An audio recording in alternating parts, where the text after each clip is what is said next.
جی اس وقت ہمارے ساتھ موجود ہیں راشد قریشی صاحب، ڈسٹرکٹ فوڈ کنٹرولر ضلع نیلم، اور جون 2020 سے انہوں نے ایک جو ہے آپریشن سٹارٹ کیا پورے ضلع نیلم میں.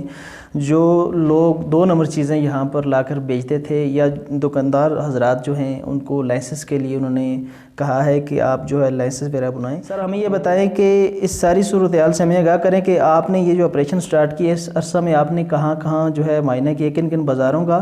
اور کتنی دکانات اور کیا کیا کچھ چیزیں جو ہے وہ ضبط کی ہیں، اور عوام کے لیے آپ کا کیا میسج، آپ کیا کہنا چاہیں گے یہ جو 2 نمبر مال ہے جو بک رہا ہے یہاں پورے ضلع نیلم میں، اس کے حوالے سے آپ سب سے پہلے تو میں آپ کا شکریہ ادا کرتا ہوں کہ آپ نے پبلک ایٹ لارج کی اویئرنیس کے لیے، پبلک ایٹ لارج کو فوڈ اتھارٹی کی اہمیت و افادیت بتانے کے لیے اس طرح کے انٹرویو کا انعقاد کیا،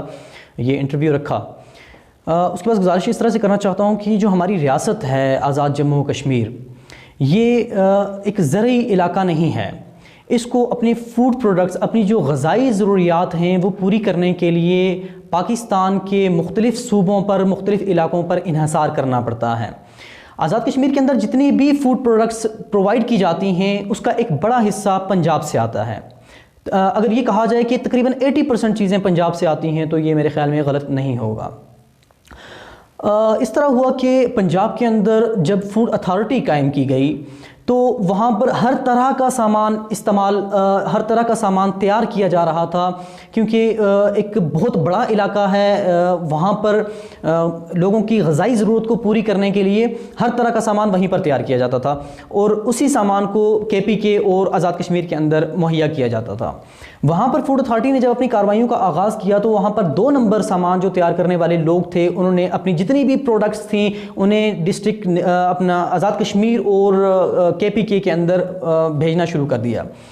پھر جب KPK کے اندر فوڈ اتھارٹی قائم ہوئی تو سارے کا سارا جتنا بھی 2 نمبر سامان تھا وہ آزاد کشمیر کے اندر منتقل ہو گیا، جس کا ایک بنیادی مرکز بنا ضلع نیلم. کیونکہ یہ ایک فار فلانگ ایریا ہے، یہاں پر چیکنگ کا کوئی باقاعدہ انتظام نہیں تھا، جس وجہ سے یہاں کے لوگوں کو جتنی بھی فوڈ پروڈکٹس پرووائڈ کیے جاتے تھے ان میں 80% چیزیں غیر معیاری اور ناقص پرووائڈ کی جاتی تھیں.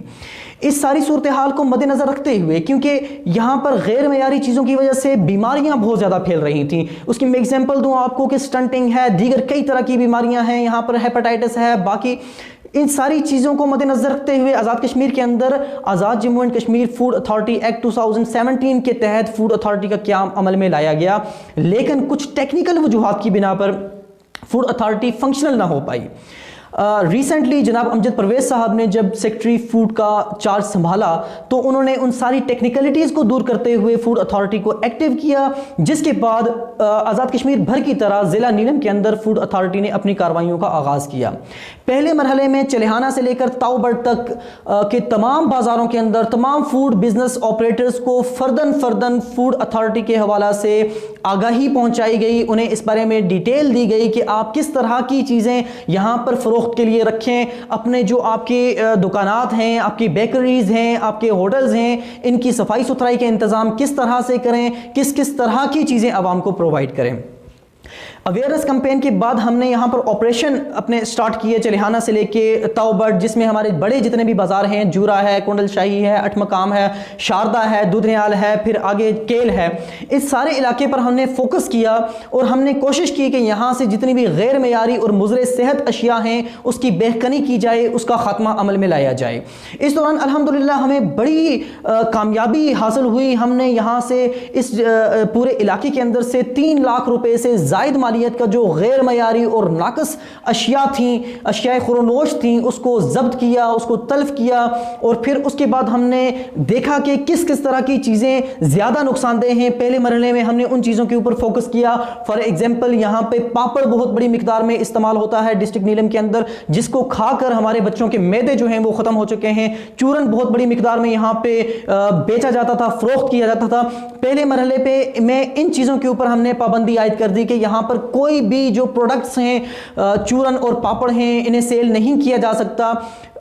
کیونکہ ہم نے جتنے بھی سیمپل لیبارٹری میں بھیجے ان میں سے کوئی بھی سیمپل پاس نہیں ہو سکا. ان کی جو رپورٹس آئی ہیں ان کے تحت جتنے بھی یہاں پر پاپڑ فروخت ہو رہے تھے وہ مضر صحت تھے، جس کی وجہ سے ان کے اوپر ہم نے پابندی عائد کر دی پہلے مرحلے کے دوران.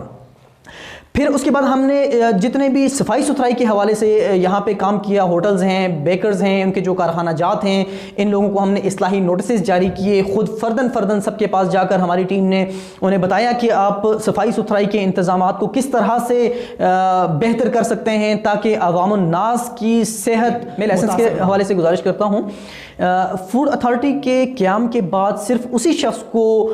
خوراک کا کاروبار کرنے کی، فوڈ بزنس کرنے کی اجازت دی گئی ہے کہ جو فوڈ اتھارٹی کی ہدایات کے اوپر عمل کرے گا اور فوڈ اتھارٹی سے لائسنس حاصل کرے گا، فوڈ اتھارٹی کے پاس اپنی رجسٹریشن کروائے گا۔ Section 6 of AJ food authority act 2017 clearly یہ چیز کہتی ہے کہ کسی بھی فوڈ بزنس آپریٹر کو اس وقت تک کاروبار کرنے کی اجازت نہیں ہوگی جب تک وہ فوڈ اتھارٹی سے لائسنس حاصل نہیں کرے گا۔ اس ضمن میں جو حضرات، جو بھی لوگ فوڈ بزنس آپریٹرز ہیں جو لائسنس حاصل نہیں کریں گے، ہمارے پاس اختیار ہے کہ ہم ان کے اوپر بھاری مقدار میں جرمانے پبلک ایٹ لارج۔ دیکھیے کہ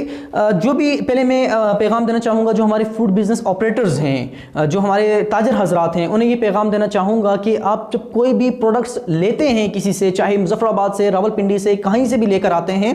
تو عوام الناس کو پتہ ہو یا نہ ہو، لیکن آپ لوگ چونکہ اس فیلڈ سے متعلق ہیں، آپ کو پتہ ہوتا ہے کہ آپ جو چیز لے رہے ہیں وہ چیز ایک نمبر ہے، جیلی ہے، ناقص ہے، غیر معیاری ہے، وہ کیا چیز ہے۔